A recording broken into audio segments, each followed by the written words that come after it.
welcome to the first edition of Vista, Life in a College Town. Let's talk about our obsession with everything 90s, everything from the boy bands to the TV shows and the fashion. Personally, I think it's all a little bit overrated. I think we need to move on already. It's been over 20 years. I think it kind of hinders our generation to be so obsessed with our childhood and things from it. I don't know, I'm going to go home for Thanksgiving break in about a week and a half. I think it's 8 days, 15 hours or so. I'm really doing a countdown. I've got one on my phone. But when I go home, I'm going to play with my Legos. That's not the main focus of me going home, but I'm going to go play with the Legos that were under the bed that I grew up sleeping in. And I don't think there's anything wrong with that. I think it just depends on the extent you take it to. Personally, I know Nickelodeon a couple years ago brought 90s Are All That, and they started showing old TV shows from the 90s that I grew up watching, and that made me really excited. I was really nostalgic about it. I was excited about watching those TV shows again, and so I would stay up late and watch Rugrats and Doug and all the episodes that I used to watch when I was younger, and it was just really nostalgic for me, and I was really excited that they were doing that. So I think as long as you don't take it too far and try to keep yourself in that era. So what you're saying is play with the Legos, but don't let it hinder you from asking a girl out. Exactly. Living the American dream and, Yeah. Well, getting out of the house. what about the fashion part of it? I mean, I'll admit, I'm kind of stuck in the 90s when it comes to fashion and the grunge look. And I mean, if you look in my closet, you're probably going to find some high-waisted tops and some stuff from the 90s. And I think it's cute. I like it. I really think that it's starting to, like the 90s grunge look is starting to come back. I think we're starting to modernize it more now, but definitely elements of the 90s grunge fashion are coming back. Like 90s with our twist, which I think is kind of fun. I think that's totally fine as long as you like it because you actually like it, not just because it's from the 90s. I feel like there's so many things like I can't get on Facebook anymore without there being like, sure, if you remember this guy, and there's a picture of Reptar, cat dog or something. And I just, as long as you genuinely like it and it's not just because it's from your childhood, then I don't really have a problem with it. That's fair. Yeah, it's a nice balance to reminisce, but also move on with the times. Exactly. Completely agree. Okay, so moving on to kind of a more serious topic. Dave, you had an idea. Well, I mean, if you want to talk seriously, how about something that seriously grinds my gears? It's smoking in bars. Is anybody else really offended by this? Because I am. I completely am offended by this. I hate walking into a bar or a club and then coming out smelling like an ashtray. And I swear it takes like 3 days to get the smell off of your clothes. And as much as I wash my hair, I feel like it doesn't come out and I don't like it at all. I agree to an extent. I hate coming out smelling awful, having the smell of smoke in my hair and clothes for days and having to take lots of showers before it gets out. But then I also think, smoking in bars has been acceptable for so long now that those who are used to going into bars and being able to smoke wouldn't appreciate the fact that they can't do it anymore. And I think it's kind of expected of bars to have people smoking in them and to come out smelling awful like smoke. Now, what if we, I know that different restaurants have tried the idea of having a smoking section and a non-smoking section, and I personally can still smell the smoke. I don't know if I've got a hyperactive nose or what's going on there, but what if we just had a separate building? Is that bad? I think that would be something? too expensive. I think so too. I mean, my thing is, we all know the health risk of smoking, and if you choose to still do that, that's totally fine. That's your personal business. But I don't think you should subject other people to it too. You should have the courtesy to go outside and do it if you choose to do that. How do y'all feel about like e-cigarettes? Do y'all think those are acceptable like indoors, or do y'all think it should be the same standards of going outside to do it as well? I think it should be the same standards because even though it's an e-cigarette, I mean, it's still producing smoke and a smell. So, I mean, it may not have the health risks, but to me, it's still a cigarette. If the smell is still there, then I'm completely against using those indoors as well because I do not like that smell at all. I'm really confused about those. I don't completely understand how they work, but I can see how it can be bothersome. Well, I personally think smoking is an instant deal breaker, but facial hair on a guy, now that's attractive. I agree. I am like completely all about like the lumberjack rugged look. Something about it's just really manly. I really like No Shave November.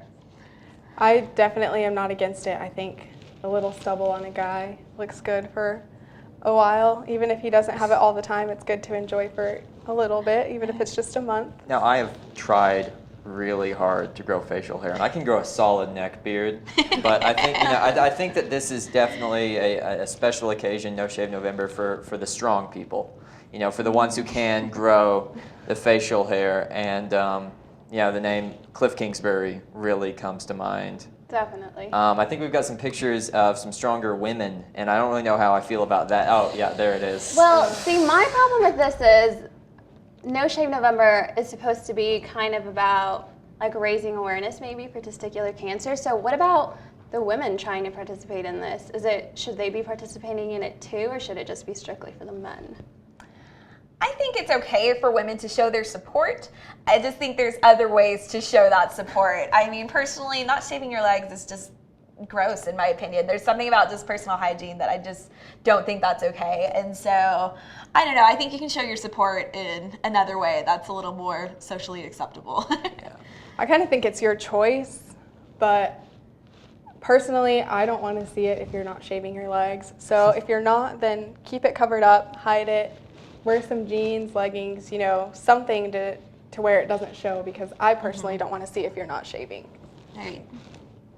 Dave, how do you feel like, from a guy's perspective, what if your girlfriend decided that she was going to participate in No Shave November? How would you feel about that? I don't know. I don't want to sound too materialistic here, but like we said about smoking, it's kind of a deal breaker. Just that personal hygiene effect that we talked about there, I think it's pretty gross. I think we should definitely leave this to the guys this month. If you're going to grow leg hair, I get to grow my awesome little neck beard that we talked about earlier. Well, guys, since I can't grow a beard, I've started drinking coffee to keep me warm. I was at J&B Coffee the other day, and the barista told me about some of the menu items that you should really check out. Libraries aren't the only place to study. Local coffee shop J&B offers students a refreshing place to hit the books. Store manager Chris Corbin explains why. In my own experience, it can just be difficult to study at the library or at home. Sometimes the library is too quiet, too sterile an environment, and there are too many distractions at home. So I think we have just the right amount of distractions for most people. Corbin says seasonal drinks have been the most popular, with one particular flavor being the most constantly requested. Probably pumpkin anything. I mean, drip coffee is a staple for us. I'd say about half the customers that come through just expect a cup of brewed coffee. But we're selling a lot of pumpkin, selling a lot of chais, and we do chais year round. But we really see an uptick in the pumpkin. The closest avenue that caters to students is off Boston Avenue and 26.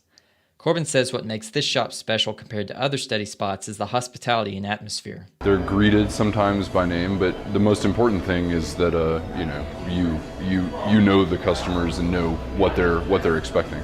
If time permits and we're not particularly busy, it's nice to have their drink waiting for them, or they'll come in and we're at least working on it, so that we're ready to put a top on it and shake their hand and send them out the door. Sometimes the simplest drink is always a good choice. The J&B Java Frost is a more complex option. Drip coffee.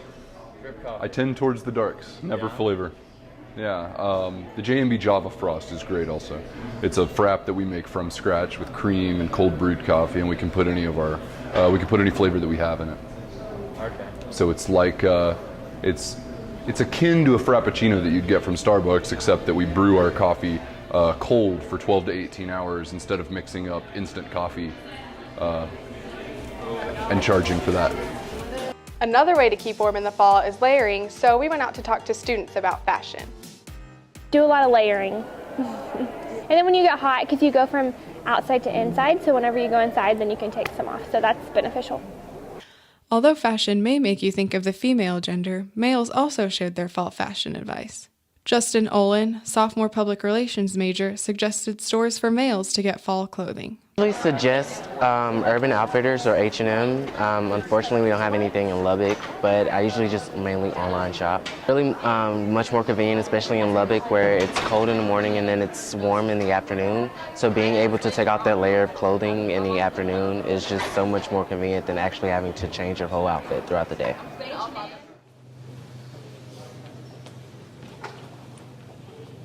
Chemical engineering major Matthew Bang is a Colorado native who does not think the shift between summer weather and fall weather is a big deal. I mean, it's weird because I'm from Colorado, so it's always cold there. It's like negative degrees sometimes, so it's like not cold at all for me here. So I can just like wear a single shirt or like something like that, and I would still be fine. You could say I'm like immune to the cold weather. So yeah, I just live through it, and it's not that bad for me at all. I mean, you can do that, you know.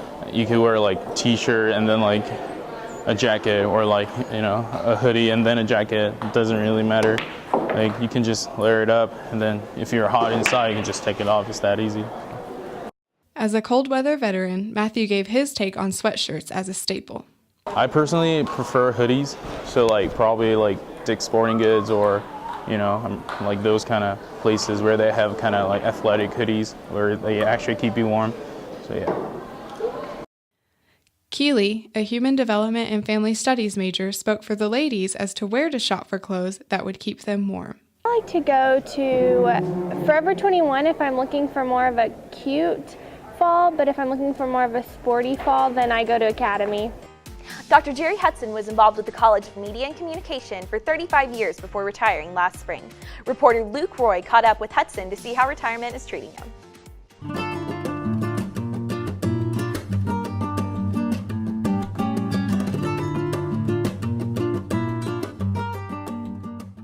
I am enjoying myself from the everyday workday activities. I know that we've had some friends who have retired recently, and they tend not to be as active as some of us who have entered retirement this year. So I think it's the best job I've ever had.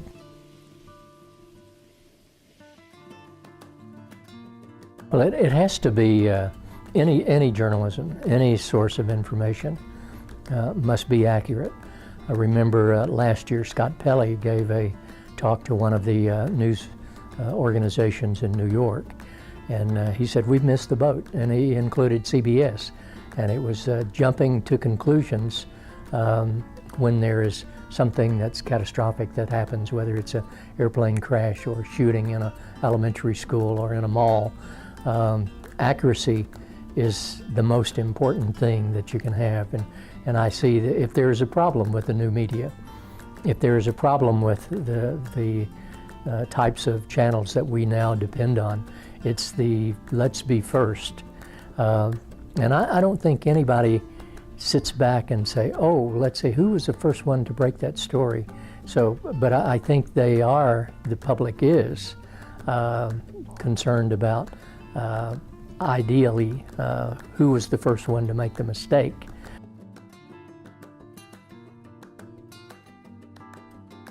This may sound funny. My wife thought it was funny at first. She said, what are you going to do when you can't play golf when there's snow on the ground? And I said, well, I want to take some art lessons. I want to learn to paint. I've been a big fan of Pissarro, and I'd like to, there's no way that I could paint like that, but there's an artist in Santa Fe by the name of Rabi, and he's an abstract, but he's also a very good landscape and artist. So I would like to do some abstract. I'm not sure that I could learn to paint. The College of Media and Communication is offering many new fun classes for the spring semester. Reporter Ruby Grace found out more about these great opportunities. I'm here with Dr. Todd Chambers, who sits on the department chair for the Department of Journalism and Electronic Media and Communication, and he's going to talk to us a bit about some of the classes that are being offered in the spring semester. The Department of Journalism and Electronic Media is going to offer several new classes or some elective classes.